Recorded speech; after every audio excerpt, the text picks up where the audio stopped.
And so, completely understandable that Big Mac will want to face it. And we'll see how he does this week. Oh, so now we're entering the best of 5 series. Oh yeah, we started doing that month and a half ago. Started doing the best of 5s. So we are in it for the long haul. See if Tyroy wants to like end this out quick, or if Big Mac can do something. But oh, very solid, very good read on sort of the direction the Sheik wanted to go. I mean, at the same time, it makes sense. It's very intuitive for him to want to go and try and drift back closer to stage, just takes him straight back up. So one thing Tyroy was telling me is that, well, a lot of people won't like to admit it, but Bayonetta as a character can seem like that she runs away, but honestly, she's a character that you need a lot of work, and we're gonna see that right now, just off the top.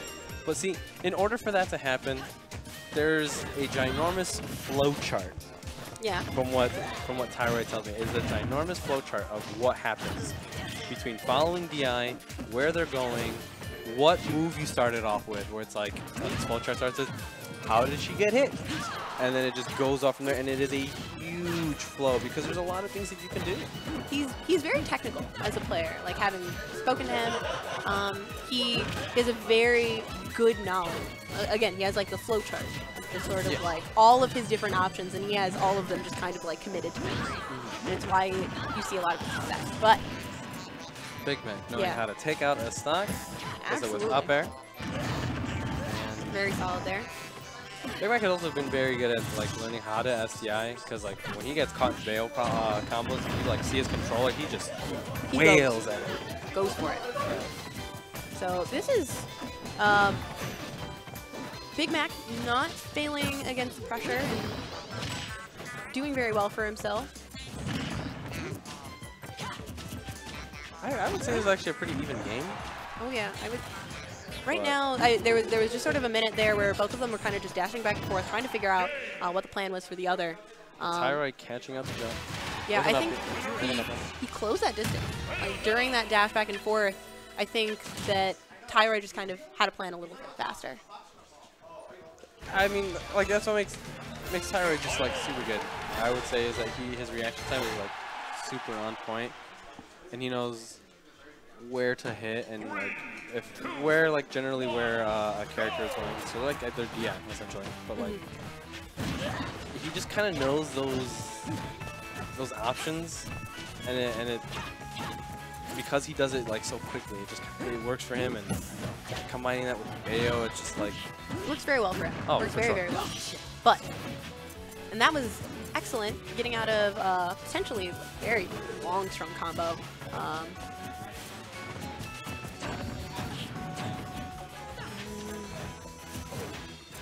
We see right now, so I think this game, Big Mac is doing an excellent job of just kind of spacing Tyroy out, but Tyroy returning that, being able to go and close that distance very quickly. Power Bayo. And are we going to see it? Yeah. No.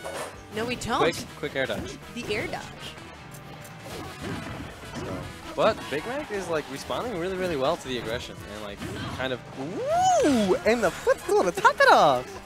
I was gonna say just now, it's as a player who plays also pretty aggressively, I think that he's already sort of in a position to understand. Yeah.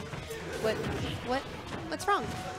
So he up smashed, and like Big Mac was free to grab her, but like the grab went through her. That's something that I feel happens a lot in Smash 4, is that if you're too close, maybe you just won't grab.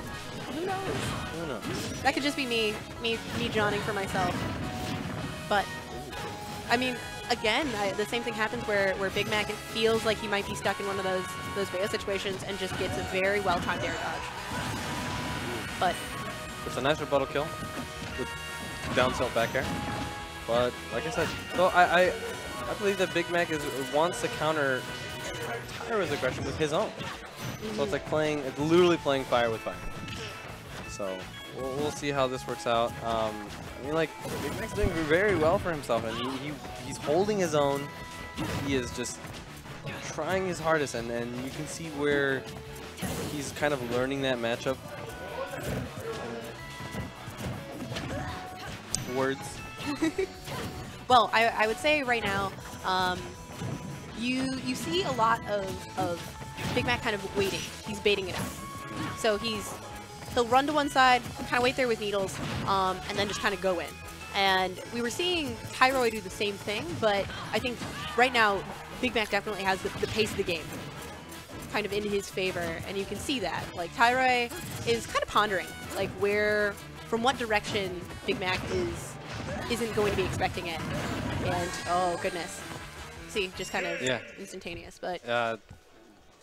what I saw, like, Tyroy, it's just like, so he understands that, like, obviously Bayo can do all these things, and I wouldn't say that he's the type of player that would just be like, oh, you know, screw Bayo, blah, blah, blah, insert, bashing on Bayo comment here.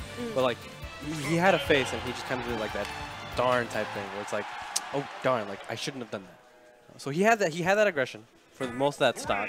Because of one fatal, that one mistake just turned into the death, and that kind of sucks. But, like, Big Mac's the type of player where he'll just kind of be like, all right, that happened.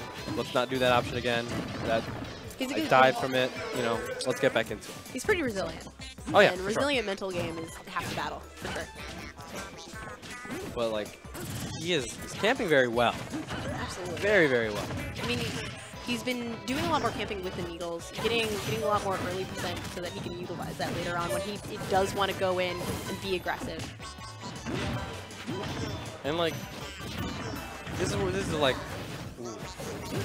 where I'm saying, like, that Tyroy is, like, very well technical with this character, just because he understands these mistakes that can happen mid-match and just convert really hard off them. And Big Mac, again, playing somebody with damn near perfect neutral, because she knows how to camp really well. She knows how to combo really, really well. Which, obviously, when it comes to killing, it can be a struggle. But Big Mac tries his hardest, and he makes it work for him. He makes it work for him really, really well. Oh, man, that was very solid on Tyroy, though. I'm pretty sure that that would have definitely spiked him off to the side. Oh, yeah, that would have been killed. But which supposed to be a beautiful mechanic, I suppose. Very solid. If that was any closer, that would have been death for Tyroy, but he's just kind of racking up percent right now. Big Mac has to be very careful of Rage at this point. And Big Mac's trying. Big Mac's doing what he can. He's definitely, I would say that right now he's definitely carrying the momentum of this game. Tyroy knows that he's laying on pressure with the needles, making it very hard for Tyroy to kind of go in. And Sheik is somebody who I think does pretty well against the Bayo bullets in particular. So you can see right now that he's responding with his own camp, where it's like, you can charge needles, but let me just like hold down tilt, get some bullets on you. But look at that. Very solid. Beautiful. He's like, no, you ain't gonna catch me on the ledge. Not this time. Not this time.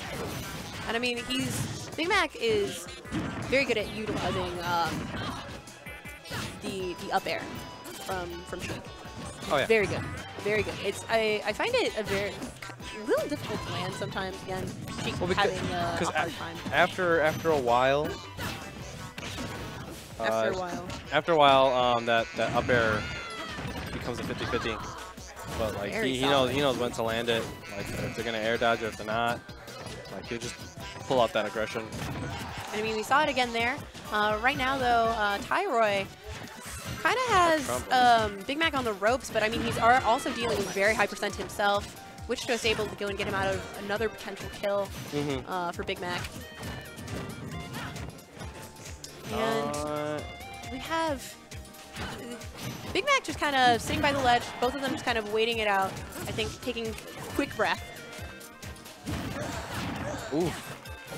And again, just very good at air dodging, getting out of the potential off the top. I would say Big Mac his DI is just his DI and his SDI is going really, really well this match, and it's working out for him really, really well. And he's got this lead, and he does not want to give that up. Not even the stock. He does not want to give the stock. He's getting as much extra credit as he can, if not the kill. Oh, for sure. And I mean, if he can take that, like, this is very hard for Tyroy. Very hard, I say. But still, this is incredibly daunting for Tyroy. However, if Bayo's also very good at coming from a disadvantageous sort of position. But ooh, very good DI from Tyroy. Kind of trying to bait it out with needles. So Big Mac obviously doesn't want to risk anything. Ooh, what a fantastic kill.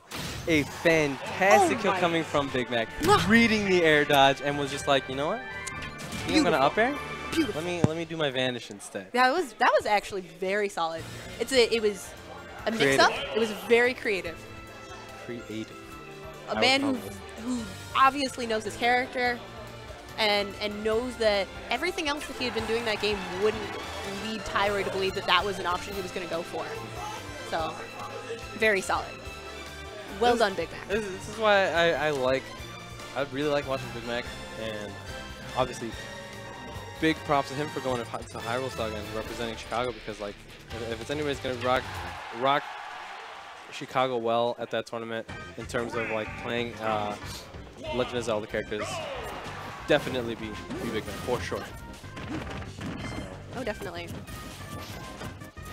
So we have game which 4. this is a very good counter pick for Bayo, just because those off the tops that Big Mac is usually pretty good at getting out of, he has a lot less time to do so just because of that short ceiling. I mean, I would say they're both pretty decent on this map. I personally don't like having Bayo on triplads, but it could also work well for Big Mac. We'll see how he wants to play it. Tyroy now kind of answering with his own aggression. Yeah, I mean I would say they're just like trading back and forth at this point, but oh, for sure. Big Mac definitely catching the grab there. It's very DBZ, where like both of them will just kind of combo each other for like 30% at a time. It's the kind of fight in DBZ where you don't see the action, all you see is like in the sky the boof, boof, boom. Yeah, like that's what it feels fucking like skies. watching this match right now. Was just like two people who are very adept with their characters, and you see a lot of that. Sort of like, especially with these two characters in particular, where it feels like there's the instant teleportation behind somebody. One, you fool. Literally, the instant transitions. Yeah. But I mean, they're both playing extraordinarily well. Tyroy is finding a way where he can kind of go in, and once Bayo gets in, like she's got her own combos, but Big Mac the same way. If Big Mac finds a way, Sheik knows how to get in. She'll answer with her own combos. It was sort of interesting. There was a moment there. Both of them were kind of at high percents before Tyroy kind of got him on the ledge, where both of them were playing very carefully. Yeah. Just because they were both at sort of death percents for themselves, and I mean Tyroy just kind of found the way in first. And now, yeah, Big Mac just kind of on the ropes. Tyroy kept Big Mac on that ledge for at least 40 seconds. At least. Which in Smash time is an eon. Yeah. You could have a family and raise some kids in that time. Oh yeah, and come back and still be trapped at ledge. Come back and you'd still be trapped at ledge. But, we see. And again, here we go. Oh my goodness, it's Big Mac just coming phenomenal to watch. Big with these combos. Absolutely, and I mean, again, he hadn't gone for anything like that the entire game, entire stock, and I think it just kind of, there's very little that I think that Tyroy can do about that, and it's still very safe because even if he wish times, that's very unfortunate. Yeah. He's obviously, well, Big Mac is that upset me. I'm not gonna lie. Yeah, that would upset me. But this was a long set, and so for it to end on